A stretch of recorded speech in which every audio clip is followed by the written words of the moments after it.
गलछोरी खाड़ कहन खंचे खंचु तेहिन पड़ छुमी। गलछोरी बहुत केयर करते हैं वो हैं, इसीलिए मैं ठीक भी हो पाई हूँ। मैं अपना डेली रूटीन का काम कर लेती हूँ, अपनी लड़की की देखभाल कर लेती हूँ। मेरे पति ना बहुत अच्छे हैं, बहुत अच्छे हैं, और हम दोनों की बॉन्डिंग अच्छी है। वो ऐसे बीमार मानसिकता वाले भी नहीं हैं कि मैं काम कर रहा हूँ ये नहीं कर रही है, ऐसे से उन्हें कोई मतलब नहीं। अगर अभी मोटू फॉरेन गए भी हैं तो सिर्फ मेरे लिए, क्योंकि hey guys, welcome back to my new blog. मैं हूँ निर्मला और आप सभी का स्वागत है पहाड़ निर्मला देवी ब्लॉग में। तो गाइस करते हैं आज के ब्लॉग की शुरुआत। सुबह के बज रहे हैं 11:15 शायद, इतना ही हो रहा है, और काम वाम थोड़ा बहुत हो गया है, सुबह ही बहुत खा लिया है। और अदिति स्कूल गई है। कल रात हम लोग गए थे दीप महोत्सव देखने, ललित मोहन जोशी जी आए थे। मैं ना उनकी फ़ैन तो थी, अब तो मैं उनकी डाई हार्ट फ़ैन होगी। उनकी आवाज़ रियल में इतनी ज़्यादा अच्छी है, वीडियो ऑडियो क्लिप में उतनी अच्छी नहीं लगती है, लेकिन सामने से बहुत ही अच्छी है। और उनके बिहेवियर से और बोलने से और उनकी सिंपलिटी से लग रहा था कि वो व्यवहार के भी बहुत अच्छे हैं। हेलो, हम लोग फिर से जाने लगे हैं अद्दू के स्कूल। सरकारी ड्यूटी हुई गाइज हमारी, बिना पैसों वाली। हमें स्कूल वाले तनख्वाह भी नहीं देते हैं बच्चों को लाने की। सुबह पुजाओ शाम को लाओ। जब हम स्कूल पढ़ते थे हमारे मम्मी पापा गली को काट के हमें स्कूल भेज देते थे। मेरे हुन रहे, ऐसा किरमुड़ खानी रहे, फिर हम आ जाते थे। और अब हमें देखो कैसे लगे रहते हैं बच्चों के पीछे। आई ढाक के वही 3 पात हुए कि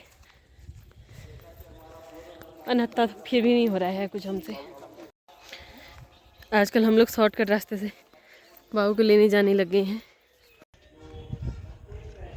गलछोरी खाड़ कहन खंचे खंचु तेहिन पड़ छुमी। गलछोरी एक टिड्डा होता है, पिटिंगा बड़ा वाला, जो हरा वाला होता है ना, जो हम लोग कहते हैं कि जूड़ हेता है। हम लोग की कुन्नी में यहाँ हम थे, हमों की पतोई ना है। जो हमारे आमा वो लोग हैं वो हमें बताते हैं कि वो जुएं ढूंढता है। गैस शाम होते ही ना एक उदास निसास, एक खालीपन सा फील होने लग जाता है आजकल। लगता है मोटू की ज़्यादा ही याद आ रही है यार। कितना मेरा काम कर देते थे, कितना सब कुछ, कितना साथ सपोर्ट सब कुछ यार। क्यों जाना पड़ता होगा ना। कितने लोग तो मुझे चिढ़ाते भी हैं कि तू अपने पति को हेल बनाई रहती है, सुनाते हैं, टोंट भी मारते हैं कि तू अपने पति को ना बहुत हेल बनाई रहती है। अब मैं सबको जा के तो नहीं बता सकती हूँ ना कि मैंने हेल नहीं बना रखे हैं। वो अपनी रिस्पॉन्सिबिलिटी समझते हैं, इसलिए वो खुद ये सब करते हैं, क्योंकि उनको पता है कि मुझे हेल्थ इशूज हैं। क्योंकि जब मेरा बच्चा हुआ था, मेरी अदिति हुई थी, तो तब मेरा ऑपरेशन हुआ था, और मेरा ऑपरेशन ख़राब हो गया था, और मुझे अटैक भी आ गया था एक छोटा सा, और साथ में मेरा दूसरा ऑपरेशन करना पड़ गया था 15 ही दिन में। और साथ साथ अदिति को भी हार्मोनल इशूज शुरू हो गए थे, तब से ही 3 साल तक रहे। हमने बहुत दिखाया भी उसको, और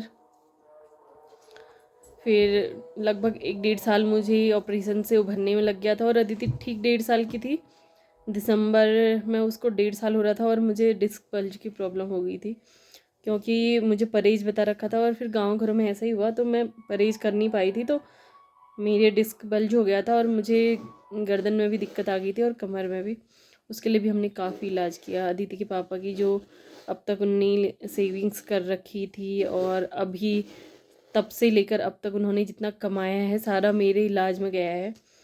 क्योंकि बहुत सारी थेरेपीज़ ली, विवेकानंद से 1-1.5 साल मैंने दवाई चलाई, विवेकानंद हल्द्वानी से। और थेरेपी करा करा के तो मैंने अपनी पूरी पीठ चला रखी है। और फिर दिल्ली गई मैं, जब मेरे हस्बैंड मुझे अपने साथ दिल्ली लेके गए, वहाँ हमने आयुर्वेद भी ट्राई किया, और एक्यूप्रेशर वगैरह, योगा, बहुत कुछ, थेरेपी, दवाइयाँ, सब कुछ ली। अभी 4 महीने पहले तक मैं दवाई खा रही थी। तो डॉक्टर ने मुझे ऑपरेशन भी बताया था, क्योंकि मैं पैरालाइज तक पहुंच गई थी, मेरी एक उंगली सुन्न हो गई थी। और लगभग 8 महीने में बिस्तर में लग गई थी। मुझे हाथ पकड़ के उठाना बैठाना और बाथरूम तक ले जाना, उठाना सब कुछ हाथ पकड़ के करवाने लग गए थे। मैं खुद से अपना कुछ भी नहीं कर पा रही थी।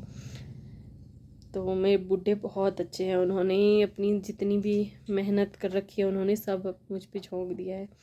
इसलिए वो जब भी घर पे होते हैं तो मेरी सारी हेल्प कर देते हैं। हेल्प क्या, सारा काम ही वही करते हैं, मैं बस उनकी हेल्प करती हूँ। मैं उनसे करवाती नहीं हूँ, वो खुद करते हैं, क्योंकि उनको मेरी वैल्यू है, वो समझते हैं कि, और वो इस चीज़ को समझते हैं। वो बहुत बहुत बहुत अच्छे हैं और मेरी बहुत केयर करते हैं। वो हैं इसीलिए मैं ठीक भी हो पाई हूँ। मैं अपना डेली रूटीन का काम कर लेती हूँ, अपनी लड़की की देखभाल कर लेती हूँ। मेरे पति ना बहुत अच्छे हैं, बहुत अच्छे हैं, और हम दोनों की बॉन्डिंग अच्छी है। वो ऐसे बीमार मानसिकता वाले भी नहीं हैं कि मैं काम कर रहा हूँ ये नहीं कर रही है, ऐसे से उन्हें कोई मतलब नहीं। कोई, मैं कितना खर्चा करूँ, मुझे, मैं कुछ ना करूँ, मैं दिन भर सोई रहूँ, मैं क्या पहनूँ, मेरे हस्बैंड ना बहुत अच्छे हैं। तो लोग तो कहते ही हैं, मैं घर घर जाके लोगों को तो समझा नहीं सकती हूँ। लोग कई मेरे मुंह पे आके कह देते हैं तो मैं उनको इतना जवाब देना ज़रूरी भी नहीं समझती हूँ। ये सब भी मैं आप लोगों के साथ इसलिए शेयर नहीं कर रही हूँ कि मुझे आपकी सिंपैथी चाहिए, आप लोगों से सिबो वाली फीलिंग चाहिए। मुझे सिबो तो बिल्कुल सुनना पसंद ही नहीं है। और लकीली मेरे हस्बैंड ने मुझे इतना डिपेंडेंट किसी और पे रहने ही नहीं दिया कि कोई मुझे सिबो कह सके या फिर एहसान जता सके। मेरे हस्बैंड ने खुद ही मेरा सब कुछ संभाल रखा है, मुझे संभाल रखा है। मेरी बाबू का सारा काम, पूरी परवरिश उन्होंने की है। लैट्रिन बाथरूम, सफाई, नहलाना, मालिश, जो जो एक बच्चे का होता है ना, सब कुछ उन्होंने किया है। वो बहुत अच्छे हैं। और भगवान जी, बहुत बहुत थैंक यू, आपने मुझे लक्की को दिया। और मैं बहुत लक्की हूँ कि मेरी ज़िंदगी में लक्की हैं। और थैंक यू फॉर एवरीथिंग। और वो अभी आउट ऑफ कंट्री, अगर अभी मोटू फ़ॉरेन गए भी हैं तो सिर्फ मेरे लिए, क्योंकि मैं उनकी 1 रुपये की भी मदद नहीं कर, क्योंकि सेविंग्स तो मैंने लगभग उनकी सब ख़त्म कर दी है। और मेरा ऑपरेशन नाक का भी होना है और कमर का भी। कमर का तो हम टाल रहे हैं जितना टाल सके, बस परहेज ही मेन है। जितना परहेज करूँगी तो सही रहूँगी, वरना दिक्कत हो जाएगी, क्योंकि स्लिप डिस्क एक बार हो जाता है तो वो दोबारा ठीक नहीं होता। इसी वजह से मैं गांव में नहीं रहती हूँ, खेती खान रहती हूँ, क्योंकि मुझे मेरी सुविधाओं के हिसाब से अगर मैं रहती हूँ तो मेरी तबीयत ठीक रहती है।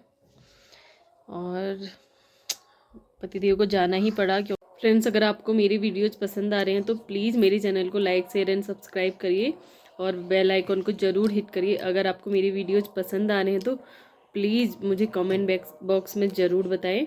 और मेरी वीडियोज़ में आपको कुछ अच्छा नहीं लग रहा है तो प्लीज़ आप वो सब भी मुझे बता सकते हैं। थैंक यू मेरा वीडियो देखने के लिए।